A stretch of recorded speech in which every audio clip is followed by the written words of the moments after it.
തിരുവനന്തപുരത്തെ തദ്ദേശ തെരഞ്ഞെടുപ്പ് വിജയം പരാമർശിച്ച് പ്രധാനമന്ത്രി നരേന്ദ്രമോദി വിജയം അസാധ്യമെന്ന് കരുതിയിടത്ത് പോലും പാർട്ടി ജയിക്കുന്നു എന്ന് പ്രധാനമന്ത്രി പറഞ്ഞു. തിരുവനന്തപുരത്ത് ബിജെപിയുടെ ആദ്യ മേയർ ഉണ്ടായി എന്ന് ബംഗാളിലെ മാൾഡയിലെ പൊതുവേദിയിൽ വെച്ച് പ്രധാനമന്ത്രി പറഞ്ഞു.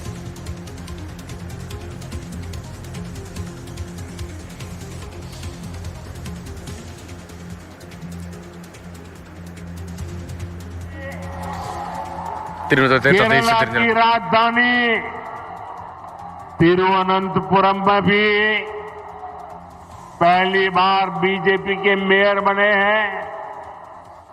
यानी जहां कभी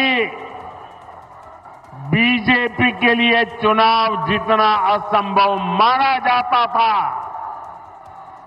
वहां भी आज बीजेपी को अभूतपूर्व समर्थन मिल रहा है. ये दिखाता है कि देश का वोटर, देश की जेन जी बीजेपी के विकास मॉडल पर कितना ज्यादा भरोसा करती है. कुछ दिन തിരുവനന്തപുരത്തെ തദ്ദേശ തെരഞ്ഞെടുപ്പ് വിജയം പരാമർശിക്കായിരുന്നു പ്രധാനമന്ത്രി നരേന്ദ്രമോദി. വിജയം അസാധ്യമെന്ന് കരുതിയിടത്ത് പോലും പാർട്ടി ജയിക്കുന്നു എന്ന പരാമർശമാണ് തിരുവനന്തപുരം വിജയവുമായി ബന്ധപ്പെട്ട് ബംഗാളിലെ മാൾഡയിൽ പൊതുവേദിയിൽ വെച്ച് പ്രധാനമന്ത്രി നരേന്ദ്രമോദിയുടെ ഭാഗത്ത് ഉണ്ടായത്. അർജുൻ പീതാംബരൻ വിവരങ്ങളുമായി ചേർന്നുണ്ട്. അർജുൻ, പ്രധാനമന്ത്രി തിരുവനന്തപുരത്തെ വിജയത്തെ ഏത് തരത്തിലാണ് അവിടെ പരാമർശിച്ച പ്രസംഗത്തിൽ പരാമർശിച്ചത്?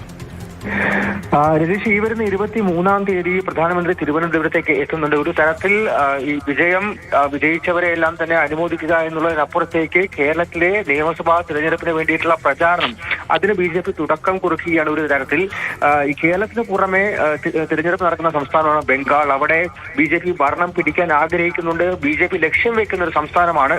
ഇന്ന് പ്രധാനമന്ത്രി ഔദ്യോഗികമായി തന്നെ പ്രചാരണ പരിപാടികൾക്ക് തുടക്കം കുറിക്കുകയായിരുന്നു. മാൾഡയിലാണ് പ്രധാനമായിട്ടും പൊതുപരിപാടി ഉണ്ടായത്. അവിടെ ജനങ്ങളെ അഭിസംബോധന ചെയ്ത് സംസാരിക്കുകയായിരുന്നു.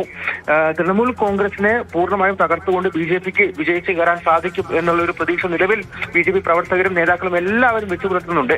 അതിനിടയിലാണ് ഇത്തരത്തിൽ ഇന്നലെ നടന്ന മുംബൈയിലെ മുനിസിപ്പൽ കോർപ്പറേഷൻ തെരഞ്ഞെടുപ്പും അതിനോടൊപ്പം തന്നെ നേരത്തെ തിരുവനന്തപുരത്ത് ബി.ജെ.പി വിജയിച്ച കാര്യങ്ങളും വിജയിച്ച് കയറിയ കാര്യങ്ങളും എല്ലാം തന്നെ എടുത്ത് പരാമർശിച്ചുകൊണ്ട് മോദി ഇത്തരത്തിലൊരു പ്രസംഗം നടത്തിയത്. അതായത് ബി.ജെ.പിക്ക് ജയിക്കാൻ സാധിക്കില്ല എന്ന് കരുതുന്ന ഇടത്ത് പോലും ബി.ജെ.പിക്ക് ജയിക്കാൻ സാധിക്കും.